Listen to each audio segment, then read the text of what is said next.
Bonjour à tous et bienvenue dans cette nouvelle émission enregistrée au salon Viva Technologie de Paris. Je suis avec Francis Nibon, bonjour. Bonjour. Vous êtes fondateur d'Educas, qui est une start-up spécialisée dans l'éducation. Est-ce que vous pouvez nous présenter un petit peu votre technologie ? D'accord, avec plaisir. Alors Educas fait un mix de psychologie cognitive, de neurosciences, de sociologie, de pédagogie et de technologie.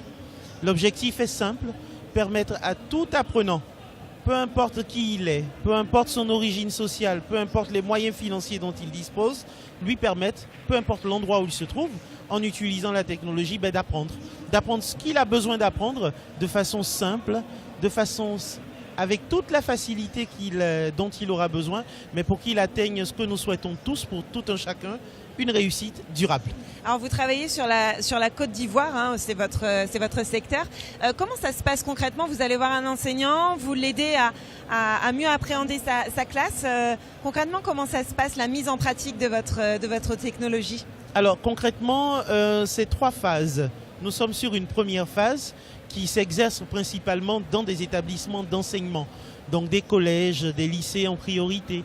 Alors comment ça marche ? Nous nous intéressons à toutes les parties prenantes de l'environnement scolaire, administration, parents d'élèves, élèves et enseignants, parce que tous ont une implication très très forte dans la réussite scolaire de nos enfants. Alors dans ces établissements, nous mettons une plateforme d'apprentissage, plateforme numérique d'apprentissage, à partir de laquelle l'école va identifier avec une grande précision les élèves potentiellement en difficulté, les raisons qui les sous-tendent et ce qu'il faut faire pour les aider.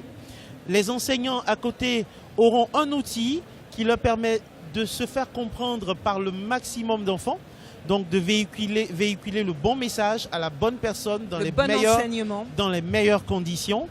Aux élèves d'avoir une très très bonne connaissance d'eux-mêmes, de savoir ce qu'ils sont capables de faire, ce qu'ils ne sont pas capables de faire, d'augmenter leur confiance en eux et de bâtir une stratégie d'apprentissage en quelques clics, de sorte à pouvoir mobiliser les bonnes ressources pédagogiques pour un meilleur résultat.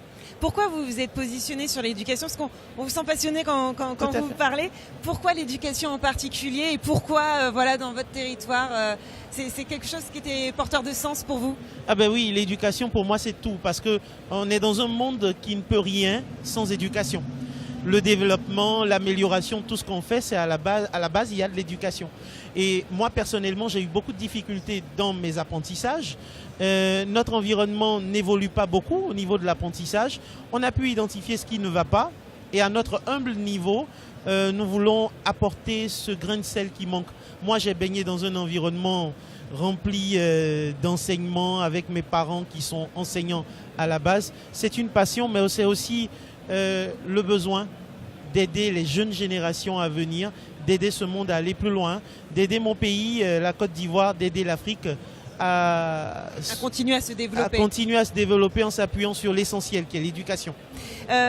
Une dernière question, est-ce que vous avez un petit conseil pour ceux qui veulent se lancer dans l'entrepreneuriat et puis dans un entrepreneuriat porteur de sens et de valeurs comme le vôtre ?